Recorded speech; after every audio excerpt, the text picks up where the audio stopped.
My guest today is Corey Poirier, who is a multiple-time TEDx speaker. He is also the host of the top-rated Let's Do Influencing show, founder of blutalks, and has been featured in multiple television specials. He is also a Barnes & Noble, Amazon, Apple Books, and Kodo best-selling author, and the co-author of the Wall Street Journal USA Today bestseller, Quitless. Corey is also a columnist with Entrepreneur and Forbes. He has also interviewed thousands of world's top leaders and has spoken on site at Harvard, Columbia, and more recently for Microsoft. In today's episode, we discuss his new podcast, The Enlightened Passenger, that teaches its listeners what the world's top influencers would say to a stranger on a plane when asked for life advice. Welcome to LIFEOLOGY.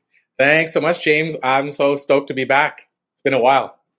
I know it has. I was actually thinking about that. And I think you've only been on my show once, but we've cross-platformed so many times, it feels like multiple times. So it's always a pleasure to have you back on my show today. So you've been doing so many things. I mean, I didn't know anything about your book, Quitless. We could talk about that. I definitely want to hear about your new podcast, but tell me what's been going on in the world of Corey Poirier and all the things you've been doing.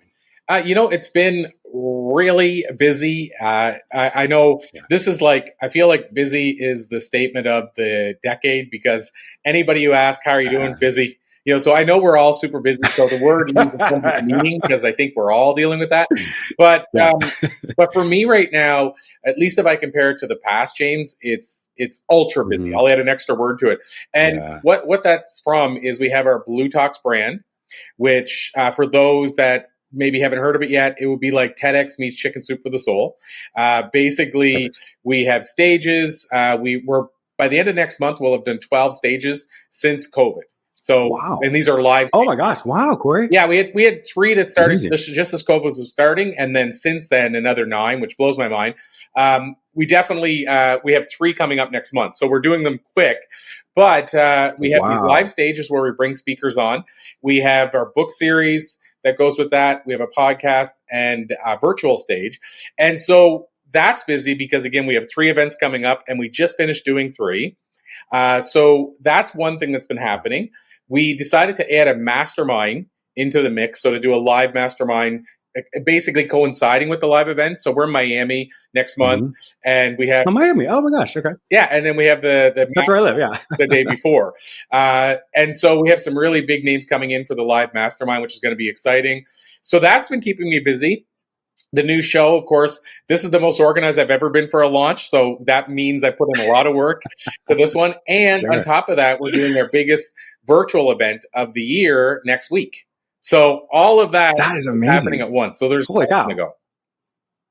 Yes. So you are very busy. Yeah. It is funny when I say that, I'm like, oh, I'm busy. And then I have to stop myself. I'm like, well, James, you're not the only busy person. But obviously hearing this, I'm like, holy cow, you're very busy.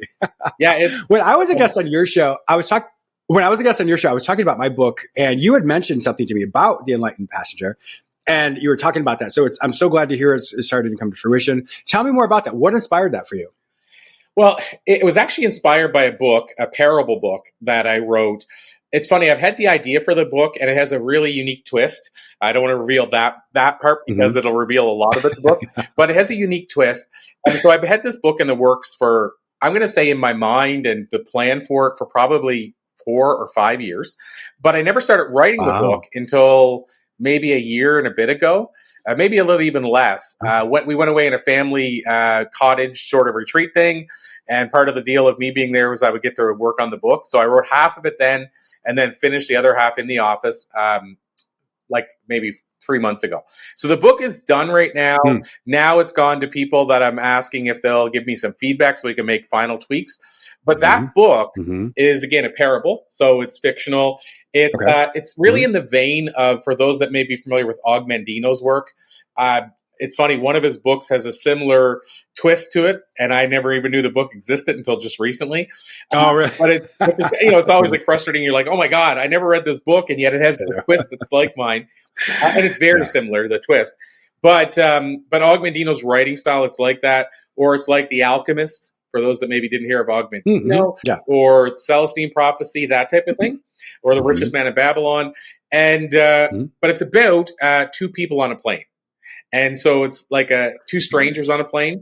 And one person is kind of the wise old sage, and the other person is like the young, cocky business person. And the sage gives a lot of life advice to the other person. And so in thinking about that, James, I don't know why it popped in my head, but I said, what if I started asking people, what advice they would give if they were sitting next to a stranger on a plane, because that happens. And so the more I started thinking about it, I'm like, maybe that's a new show. But I mentioned to you off air, the plan was I wanted it to be like a short run limited edition. And I will even tell you, so the book inspired the idea. But I will tell you two things that also inspired it. One was this time machine question that I used to ask about what would you say if you jumped into a time machine and went back and talked to a younger version of yourself. And so it kind of like it's weird. That question inspired the book, and then the book inspired the podcast or the show. But what's interesting is they're all completely separate beasts. Like you wouldn't know they were inspired by each other. But that's, so that's one thing is kind of what's inspired it.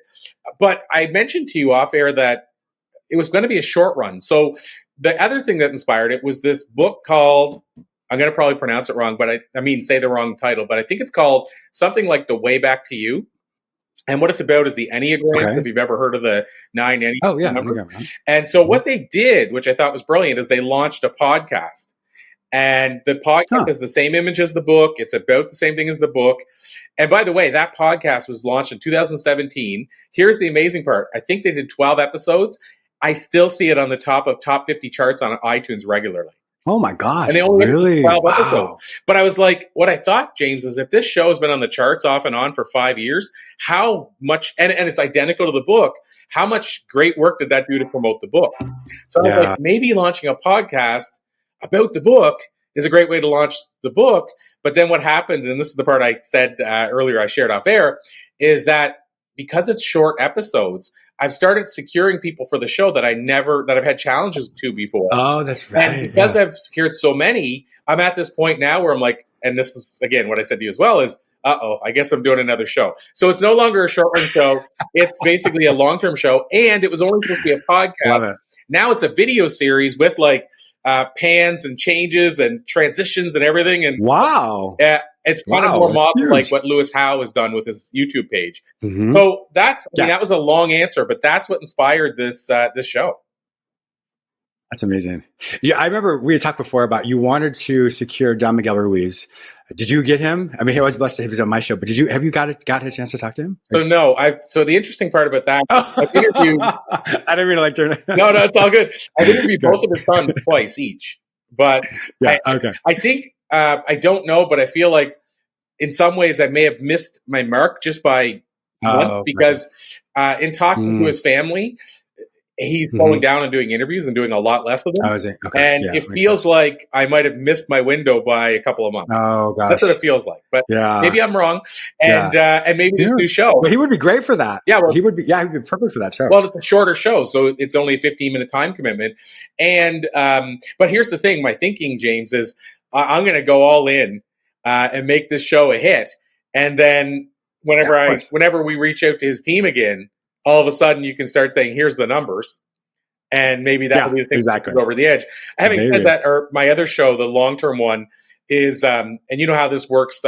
There's pages where you can see where you rank globally. So that show is typically in the top 1%. So it's no slouch on its own. Great. But this show here where it's video too, and for the first time ever, we're launching clips on TikTok. I didn't even think I'd ever get into. Oh, wow. And I know, right? This is like huge. Like my publicist sends me things all the time on TikTok, and I'm like, I don't even have a profile. I'm old school. Yeah, well, you know what? I just barely got my profile. I think I only have like 24 people following me. But I'll tell you what sold me on it is people kept telling me that you're missing out. And I went and checked out Lewis Howe's, talk about him again. And he has great clips. Like you'll watch a clip by, just pick a name, but Brene Brown. And it's like 2 minutes of her answer to something. And it's just a teaser. Go over and check out his show. And I'm like, ooh, I like that. And so I went and put up our teaser for the show, just the 30-second or less teaser. And I saw it the other day. I think it has 700 views, and I only have 20 followers. Wow. So that's kind of makes me on like, you know what? If that is interesting. 500 to 1,000 views per video and have the website on those videos and bring people over to the show. Perfect. Why not? So yeah, I'm all in. Yeah, maybe I'll have to relook at that myself. I mean, you've inspired me to think about that again. That's funny. But yeah, what was it when you did? Go ahead. Oh no, I was going to say when you started. When you started the Enlightened Leader, or excuse me, Enlightened Pastor, what did you learn about yourself? Because obviously you're both parts. You're the sage and you're the young, cocky person, whatever. But what did you learn about this all through the journey for yourself? Well, I'll tell you what's funny or interesting about that too, James, is at the start of the show now, I introduce each show. I mean, obviously, it's like when I say each show, it's like something that's there every show. It's like the same. It's not I do it every time, but it's already there as kind of let's just say it's an intro. Yeah, an intro that's static. And I always say I'm your figurative captain or pilot on this journey. So like being maybe the sage or the cocky young guy or the pilot. Only think of the pilot because, of course, of curating it, right? But having said that, of course, what I've learned about myself, which probably also ties into what I've learned from some of these thought leaders that are answering the question, is more often than not, and I'm not going to say this is the universal answer, but more often than not, there's some variation of the idea that the things that we, when we're younger, think we want to change, if we did change them, it would actually change who we are at the core.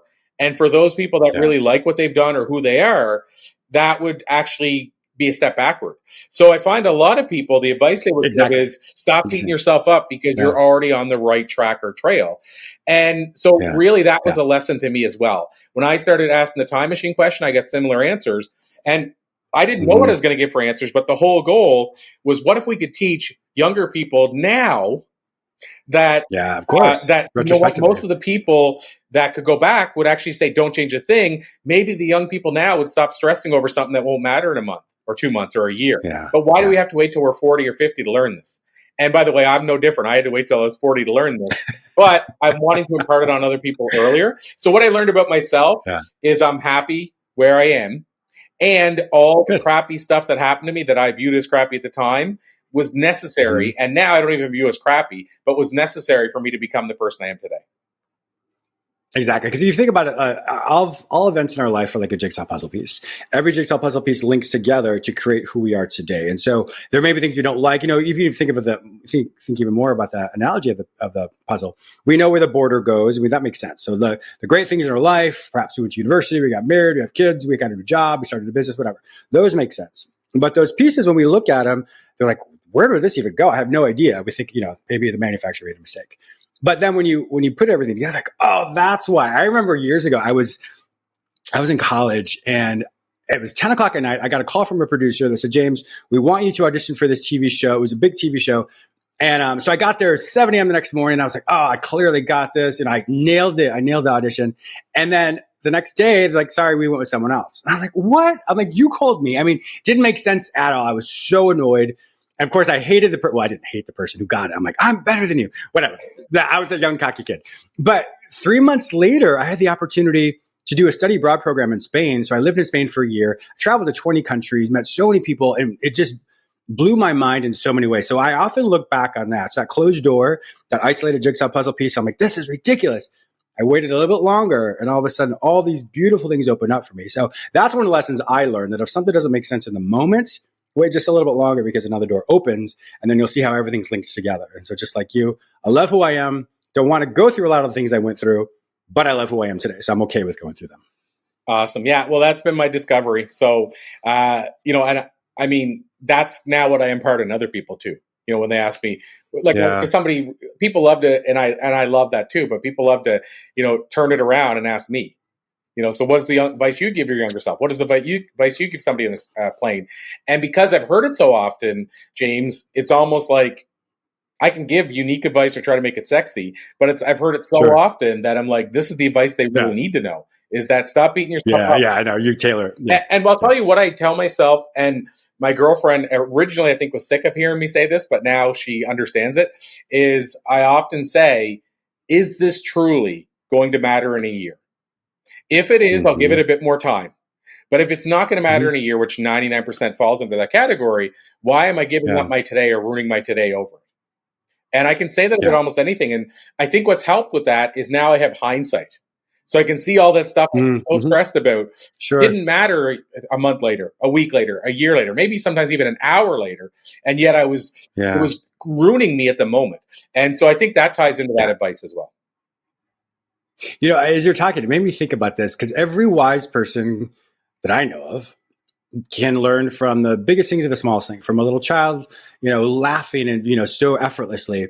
So I'm wondering if we were to flip it and say, what would the sage learn from the cocky person? So there's another element there. I don't know, just something that I popped in my head, because obviously we can learn so much from people who don't have the same life experiences we do. But of course there is something there as well. Who is a person that all your guests have been fantastic, I'm sure. What's the one that stood out to you the most? Not better or worse, just one that just stood out to you off the top of your head? Wow. So, I mean, I hate to seem almost cliche and list a couple, we'll call it maybe the household names or well-known names, because it'd be cooler to say somebody that's, sort of just starting their journey. But as far as standout, and I'll tell you why, though, I'll back this up. The two that jump out, and you should pick one because you asked for one, but I'll tell you two for different reasons. One was Deepak Chopra, and the reason is because his answer is so deep. Like super deep, like so deep that we've been teasing the show out. And I have a friend of mine who's very spiritual, and she said, Corey, I had that call to action at the beginning. If people are familiar with the term of call to action, just to say, go to the website and check this out. And then one at the end, and she said, Corey, I forgot all about the call to action at the beginning because his answer was so deep. So like the answer is, and he reveals this answer that honestly, James, if you can truly, here's the thing, if you can truly grasp it, it will change you at your core. But the funny part is he said it's like very detailed. I mean, I couldn't even tell it to you in a summary, very detailed. But then at the end he goes, so that's it. That's all you have to do. Like as if it's the easiest thing in the world. It's just as easy as going and ordering an ice cream. And trust me, like it's part of it is like realizing you're not actually, you're only the seer seeing it. You're not the person's, like it's that level of deep. So that one stood out because it was really deep. The flip side of that is one that stood out, and I mentioned his name to you off air, but Jake the Snake Roberts from the 80s, 80s wrestling fame. Yes. But Jake, WWF, I mean, he's got an amazing story and journey, but a lot of it was plagued by demons and challenges, with addiction and, going from wrestling at WrestleMania in front of 90-some thousand people at the Pontiac Silverdome to then wrestling in a gym in front of 100 people, and so his story had that part, but what's really wild is about, I don't know the timeline, but I'm going to say about 10 years ago, he reconnected with Diamond Dallas Page, another wrestler from the 80s. Oh, yeah, I know that. And Diamond might be the 90s, but Diamond, known as DDP to most people, has been helping a lot of the wrestlers that had addictions. And so he helped Jake and started teaching him yoga and stuff like that and meditation. So what's wild is I think Jake's been sober for the most part for 10 years now. But what's really crazy about his journey is that they did a documentary called The Resurrection of Jake the Snake, but it's legit. Like, so since that time of the gyms and all that stuff, now he's signed as a manager to the second largest wrestling company in the world. He got to go to Royal Rumble and make a surprise appearance and wrestle again and on the big stage. He got to get his Hall of Fame ring on the big stage at WrestleMania. Like all these things have happened since he had this muddy middle. And so his story is so powerful that I think first and foremost, he stood out because his advice today is so different than it would have been just 10, 15, 20 years ago. Like, and I interviewed him a number of years ago, and I asked him what his definition of success was at the time. And it was, the summary of it was survival, man. Just being here and being alive. That's interesting. Success. Yeah. But just that he was alive. And then, so I asked him this time, I said, would you give the same answer or would you go deeper? And he go, oh, dude, I go much deeper now.